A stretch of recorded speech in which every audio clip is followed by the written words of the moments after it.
Bharatiya Janata party के पूर्व राष्ट्रीय कोषाध्यक्ष परम आदरणीय रामदास जी अग्रवाल साहब, इसी मंच में पूर्व केंद्रीय मंत्री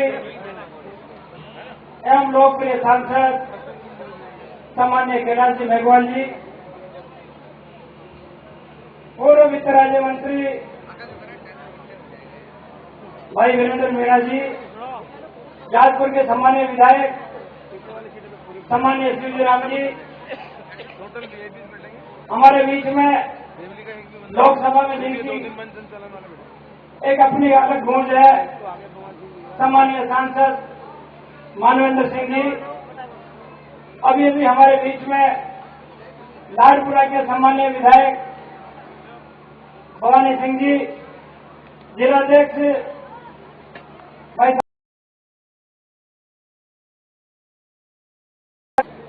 गणमान्य नागरिक बंधुओं, माता और बहनों, नौजवान साथियों, सबसे पहले मैं आप सबका बहुत आभार प्रकट करता हूं कि आज आप लोगों ने राजस्थान की जननायिका भारतीय जनता पार्टी की प्रदेशाध्यक्ष पूर्व मुख्यमंत्री वसुंधरा राजे जी द्वारा पूरे प्रदेश में 4 अप्रैल से 4 जुलाई से जारी चुनाव संकल्प यात्रा का आगाज देवली की धरती पे अभी होने जा रहा है। आप लोग यहाँ पधारे हैं, मैं आप सबका हार्दिक स्वागत करता हूँ। भाइयों, मैं आपसे निवेदन करना चाहता हूँ, अभी हमारे वरिष्ठ वक्ताओं ने, आदरणीय पूनिया जी ने, वीरेंद्र जी ने, आदरणीय कैलाश जी मेघवाल ने बिजली, पानी, सड़क, चिकित्सा के बारे में राजस्थान में जो कांग्रेस का शासन है, इस शासन की जो अव्यवस्थाएं हैं, मुख्यमंत्री की जिस प्रकार की स्थितियां बनी हुई है, उनके बारे में विस्तृत चर्चा की है। मैं उनसे हटके अपनी बात को इसलिए कहना चाहता हूं, मेरे मन की बात है। भाइयों, मैं आपसे निवेदन करना चाहूंगा, यदि कर्ज मुक्त किसान होगा तो भूख मुक्त हिंदुस्तान का निर्माण होगा। आज आप देख रहे होंगे, भारतीय जनता पार्टी की कल्पना है, जीवन पुष्प चढ़ा चरणों में मातृभूमि से मांगू ये वर, हम निर्चार रहे न रहे, तेरा वैभव अमर रहे। ये हमारे भारतीय जनता पार्टी की कल्पना है। और भारतीय जनता पार्टी का शासन जब 5 साल तक राजस्थान में था, मुख्यमंत्री वसुंधरा राजे थे, उनका एक ही सपना था कि इस देश में 80% से ज्यादा गांव में किसान रहता है, किसान को बिजली, पानी, सड़क, चिकित्सा, उनको समय पर खाद, समय पर बीज और नई नई कृषि तकनीक उनको मिले, इसके बारे में वो चिंतित रहते थे। भाइयों, जब राज बदला, कई प्रकार की चर्चाएं होने लगी, कांग्रेस के बंधु कहने लगे हमारे कड़ी से कड़ी जोड़ दो। ये जनता ने उनकी बात को मानी, कड़ी से कड़ी जोड़ी, केंद्र में नमो नारायण जी को वित्त मंत्री बने, हमारे यहाँ के विधायक भाई रामनारायण जी बने। आज लोग हमारे विधानसभा के उपाध्यक्ष एक नारायण मिलकर पूरे विश्व का कल्याण कर सकता है, लेकिन यहाँ तो 2 नारायण हैं और दोनों नारायणों ने जनता के लिए कुछ भी नहीं किया। मैं कहना चाहता हूँ उनको, कभी एक नारायण कहता है कि टॉप में रेल लेके आऊंगा, तो दूसरा नारायण कहता है फूक के चाटो तेरे से नहीं आता। ये व्यवस्था इस कांग्रेस शासन की, जहाँ के केंद्र के मंत्री अपनी बात को खड़े नहीं उतरते हो। और मैं कहना चाहूंगा, ज्यादा लंबा भाषण नहीं दूंगा, अभी हमारे बीच में वसुंधरा जी आने वाले। मैं एक बात आपसे कहना चाहूंगा, यदि हम किसान की बात करें, यदि हम जवान की बात करते हैं, दोनों की जो दुर्दशा इस देश में और राजस्थान में हुई है, आजादी का इतिहास गवाह है। आप देखते होंगे, आजादी के 65 वर्षों में केंद्र सरकार में जो कांग्रेस का शासन रहा, कांग्रेस का शासन 59 वर्षों तक कांग्रेस ने शासन किया और राजस्थान में 50 वर्षों तक कांग्रेस ने शासन किया। लेकिन हमको क्या दिया? हमको भूखमरी दी, बड़े भूख एवं भ्रष्टाचार युक्त शासन दिया। अब आवश्यकता इस बात की है कि अंग्रेजों से जब मुक्ति हुई तो हमें स्वशासन मिला, और जब कांग्रेस से मुक्ति हम सब लोग चाहेंगे तो फिर तो हमको स्वराज मिलेगा। इसलिए मेरा भाइयों, आपसे निवेदन इतना कहना है कि हमको एक बात देखने की, पिछले 5 वर्षों में वसुंधरा राजे जी को मैं धन्यवाद देना चाहूंगा। टोंक जिले को जो उन्होंने दिया, आज आप देख रहे होंगे, मैं संक्षेप में निवेदन करना चाहूंगा। सबसे बड़ी सौगात 2008 में उन्होंने दी देवली, उनियारा, टोंक पेयजल योजना की स्वीकृति उन्होंने दी थी। पहले 247 करोड़ की थी, उसके बाद वो योजना 400 करोड़ की बनी। और राजस्थान में जब मुख्यमंत्री वसुंधरा जी थे, हम लोगों ने टेंडर 2008 में जारी किए, लेकिन जो ही 2009 में सरकार बदली, अशोक गहलोत जी सरकार में आए, 2009-10 में मुख्यमंत्री जी ने बजट में एक बार घोषणा और कर दी कि शीघ्र इस योजना का काम हाथ में लिया जाएगा, पूरा किया जाएगा। उसके बाद 9-10 में की, 10-11 में की और 12-13 में अभी एक घोषणा उन्होंने और कर दी कि विजयपुर की इस योजना का काम हम तत्काल करेंगे। मैं पूछना चाहता हूँ गहलोत साहब से, मैं पूछना चाहता हूँ दोनों नारायणों से, जिसका बजट स्वीकृत हो चुका था, जिसके टेंडर हो चुके थे, 436 गांव को शुद्ध पेयजल मिलना था।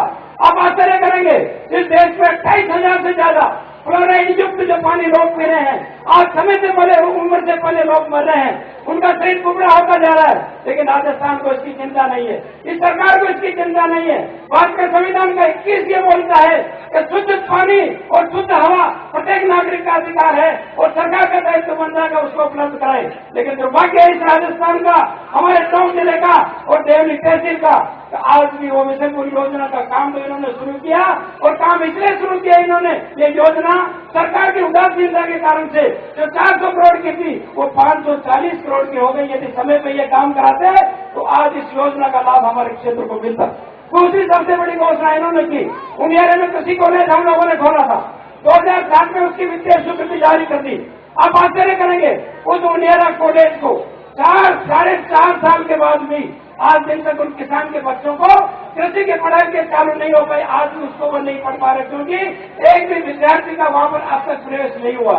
सहमानत चाहिए सरकार को, जिसने 2 साल पहले लेक्चर तो लगा दिए, 7 लेक्चर कृषि के वैज्ञानिक तो लगा दिए, लेकिन विद्यार्थी की काउंसलिंग एक भी नहीं हो और आज भी एक बच्चा वहां नहीं पढ़ रहा है। ये सरकार की विफलता का दूसरा कारण है। तीसरी विफलता मैं आपसे निवेदन करना चाहूंगा, हम लोगों ने कल्पना की थी कि राजस्थान का किसान मध्य प्रदेश, गुजरात और आंध्र प्रदेश में जाता है, वहां जाकर के वो इस प्रकार की कल्पना करके वहां से पौधे लेके आता है, वहां से हाइब्रिड बीज लेके आता है और राजस्थान का किसान ठगा हुआ अपने आप को महसूस करता है। तो हम लोगों ने कल्पना की कि देवरावास में हाईटेक नर्सरी वसुंधरा राजे जी ने स्वीकृत की। 1,59,00,000 की जो हाईटेक नर्सरी थी, राजस्थान की राज्य की नर्सरी थी, उसकी जो दुर्दशा है उसको भी कांग्रेस के बंधु यहाँ बैठे हैं तो उसको भी जाके देख लेना। चौथी घोषणा उन्होंने कर दी, नेगड़े की पुलिया हम बढ़ा देंगे, बन गई पुलिया, वो भी बन गई होगी। 5वीं घोषणा इन्होंने कर दी कि हम ऐसा विधायक के अंदर ब्रिज स्थापित करेंगे। वसुंधरा जी की ये सोच थी। आज देखिए जिस प्रकार की चिंता वसुंधरा जी ने की थी, आज यहाँ के डूब क्षेत्र के लोग हैं, मूंग की फसल का पैदावार करते हैं, बीज पैदा करते हैं, लेकिन जहाँ वहाँ पर सीड कॉर्पोरेशन का जो बहुत बड़ा ऑफिस, राजस्थान में सबसे बड़ा ऑफिस, जहाँ 40,000 क्विंटल बीज प्रोटेक्शन विधान करके राजस्थान के किसानों को दिया जाता था। दुर्भाग्य के साथ मुझे कहना पड़ रहा है कि आज सारा बीज मंडियों से खरीद के घटिया बीज किसान को बेच रहे हैं और किसान मांगता तो तरबूज है और खरबूजे की फसल उससे उग जाती है। ये सरकार के इसके नमूने। इसलिए भाइयों मैं आपसे कहना चाहूंगा, ये सरकार हर क्षेत्र में फेल हुई है। हम लोगों ने कहा कि 2004-05 में वसुंधरा जी ने कहा कि राजस्थान में खाद की कीमत नहीं बढ़ना चाहिए और हम लोग जब तक सरकार में रहे, वसुंधरा जी मुख्यमंत्री रहे, हम लोगों ने खाद के भाव नहीं बढ़ने दिए। हम लोगों ने कल्पना की थी 488 रुपए का एक कट्टा जो दिया जाता था, हम लोगों ने 5 साल तक 1 पैसा भी डीएपी का नहीं बढ़ने दिया। लेकिन जब से सरकार बदली, कंपनियों के आगे सरकार ने घुटने टेके और जब सरकार घुटने टेकने लगी तो कंपनियों को नोट का मौका मिल गया।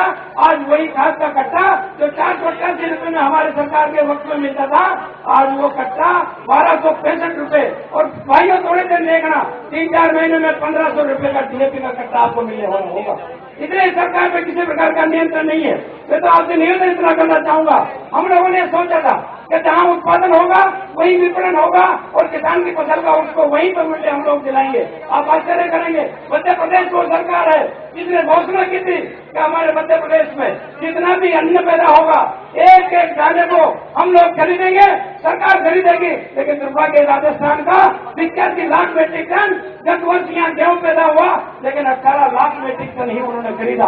वो इसलिए खरीदा क्योंकि उनको बोनस का पैसा देना पड़ता था।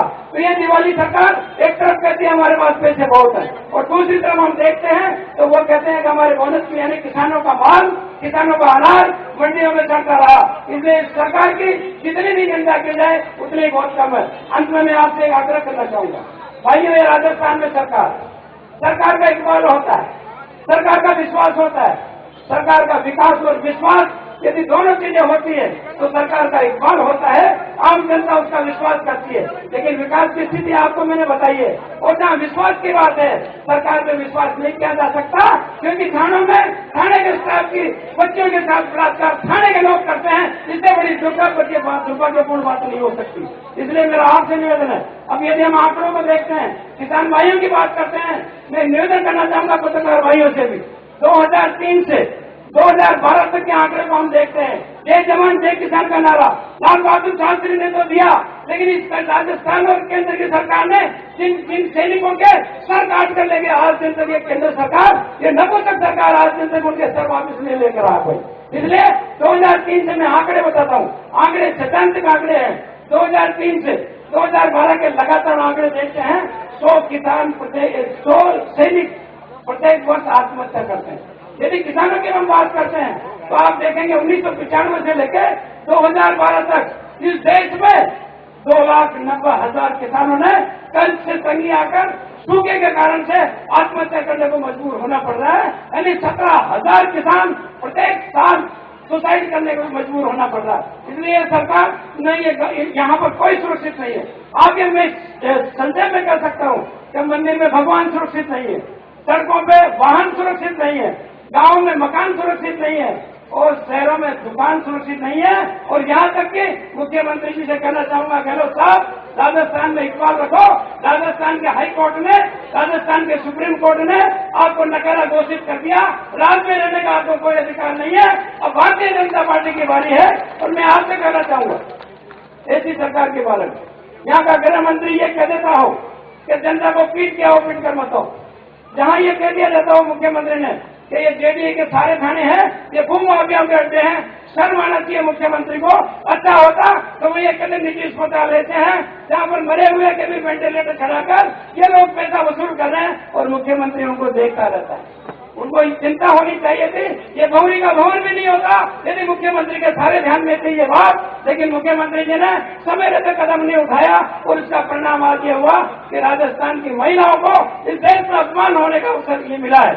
इससे हम जितनी इसकी निंदा करें उतनी बहुत कम है। किसान भाइयों में तो आपसे इतना निवेदन करना चाहूंगा, स्वराज संकल्प यात्रा माननीय पूर्व मुख्यमंत्री वसुंधरा राजे जी हमारे बीच में समर्थन प्राप्त करने के लिए आ रही है।